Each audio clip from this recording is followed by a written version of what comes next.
Chers amis astronomes, bonsoir. Bienvenue sur la chaîne Fred l'astronome. Je suis Frédéric Bertoni et j'espère que vous allez bien.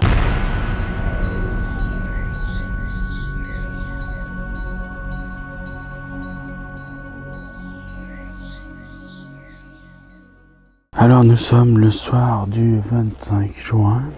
Il est un peu plus de 10h30. Je viens juste de commencer à installer, j'ai juste fini d'installer le matériel. Voilà. Et bon, c'est vrai que j'ai souvent commencé par la Lune, mais là, je commence par Jupiter. Voilà, avec deux de ses satellites.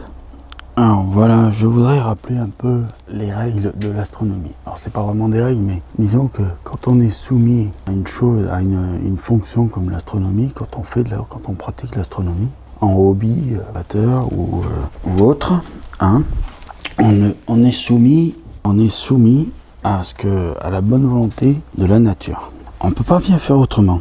C'est pas bien possible. Donc voilà, c'est pour ça que en ce moment, je fais beaucoup de planétaires.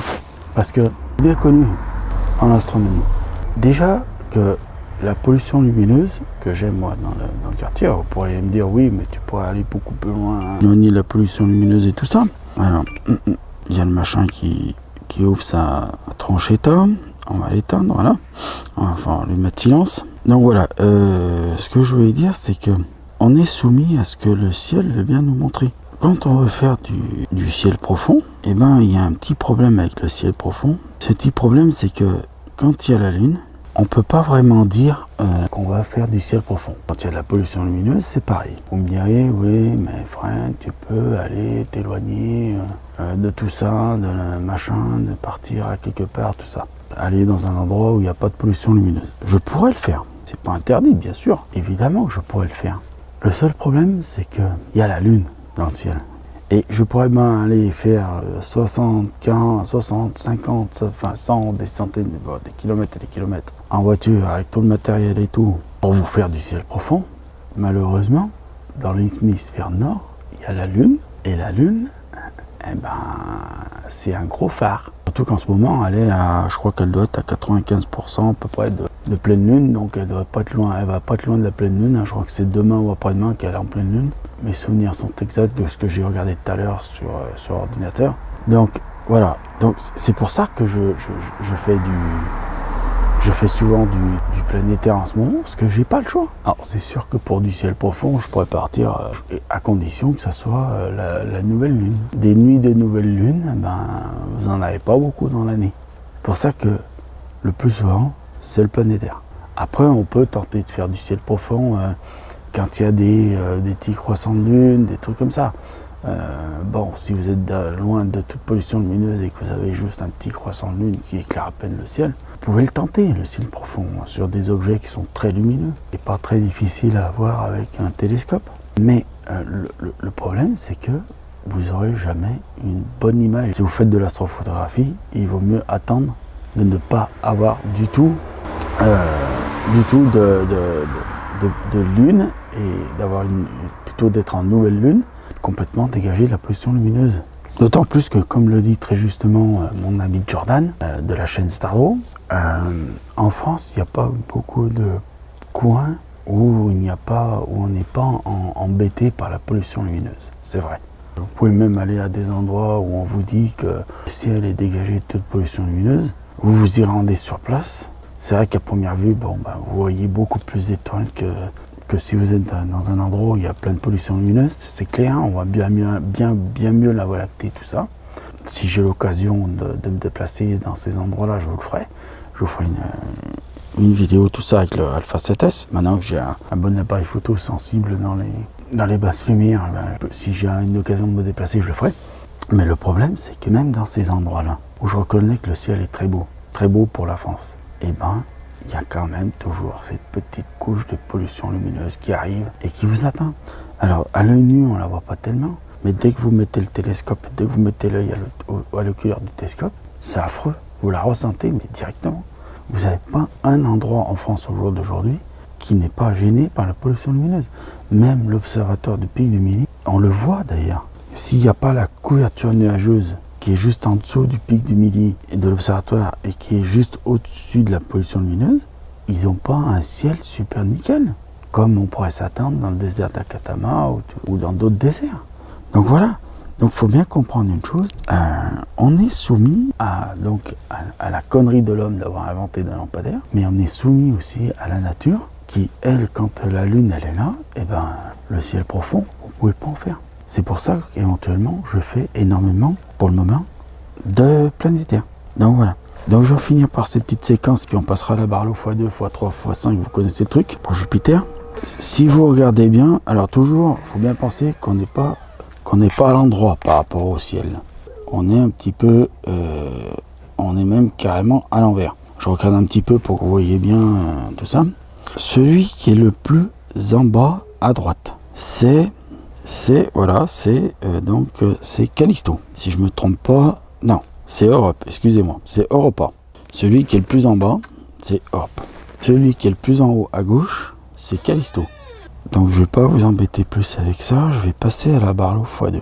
Donc j'en fais pas mieux, je vais pas faire très longtemps. Je voudrais vous faire une vidéo tout à l'heure, sur la Lune, où je serai un peu plus long sur la Lune parce que voilà, je vais tenter 2-3 trucs sur la Lune. Voilà, je vous dis pas rien pour le moment, parce que si la vidéo je vous la mets avant, il y aura eu spoiler alerte, et j'ai pas envie de faire spoiler alerte. Donc je vais passer à la Barlow x3. On se retrouve dans un petit moment, on va passer à la Barlow x3. Merci à vous. Donc voilà mes chers amis astronomes, nous sommes passés sur la Barlow x5. Donc comme vous pouvez le voir, Jupiter, alors elle bouge beaucoup, hein. Il y a quand même pas mal de pollution lumineuse. Je suis toujours à 800 ISO. Voilà, ce soir elle est magnifique. Alors encore une fois, c'est vrai que ce soir l'observation n'était pas gagnée parce que cet après-midi on a eu un vent de fou. Mais ce vent de fou a eu un effet bénéfique, c'est qu'il a chassé tous les nuages. Mais quand je dis tous les nuages, il n'y a pas un pet de nuages. Il n'y a même pas une once d'humidité. Voilà. Donc même la Lune, on dirait qu'elle est entourée d'un petit halo, mais je ne sais même pas si c'est de la brume. C'est parce que vraiment, le reste du ciel, il est... Ah mais ouais, il n'y a rien du tout. Hein. Nickel chrome, quoi. Voilà, donc... alors en plus, ce soir, voilà, comme je vous expliquais tout à l'heure, avec la Lune, l'autre fois, dans une vidéo, je vous avais filmé Antares, que je répète, est bien un objet du ciel profond. Et là, je vois même pas la constellation du Scorpion. Et je vous le dis, je vois même pas Antares avec la Lune, tellement que la Lune est claire. Donc, vous voyez, je vous le dis comme ça, je fais comme si je le découvrais, parce qu'il y a un moment que j'y suis là, derrière le télescope. Mais ouais, je peux vous dire carrément que ouais, on ne voit pas. Il n'y a pratiquement plus une étoile dans le ciel à cause de la Lune qui éclaire vachement. Hein, il y a les plus brillantes. Et bon, la planète Jupiter, vous avez là à l'écran. Mais vraiment, c'est... vous voyez, comme quoi la Lune, elle gêne vraiment. C'est un phare dans la nuit. C'est comme s'il y a un mec qui vous mettait un gros phare dans l'œil du télescope, quoi, dans l'ouverture du télescope. Donc voilà. Donc je ne vais pas faire plus long non plus. Je vais passer à la Barlow. Et avec la Barlow x5, je vais... Alors là, on est sur la Barlow x5. Donc vous voyez comme Jupiter est belle et tout ça. Donc là, on est bien. Hein. On est nickel à peu près. Hein.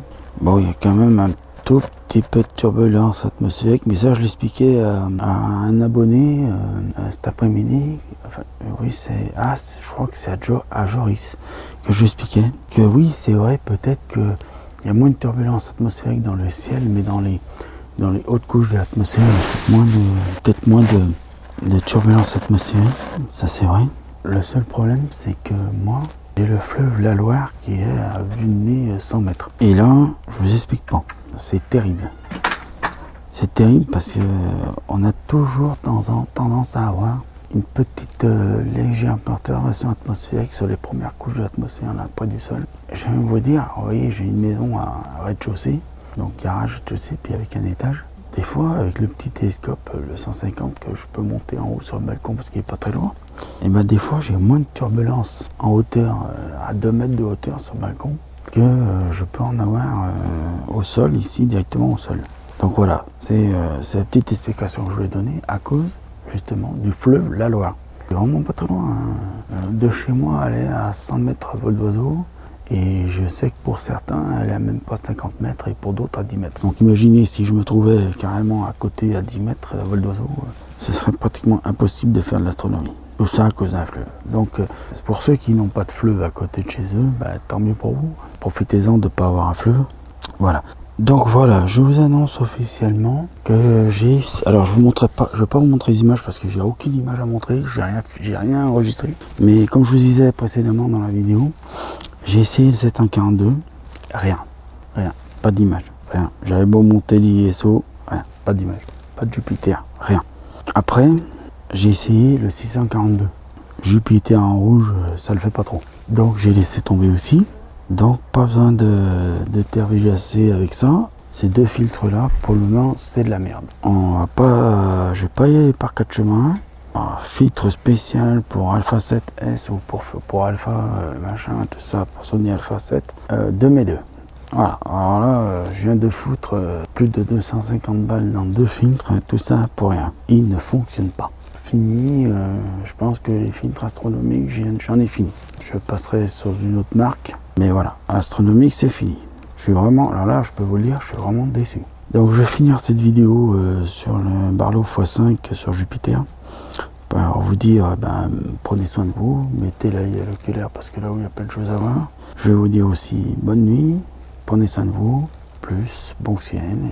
J'étais ravi de vous faire ces petits essais, mais voilà, non concluants.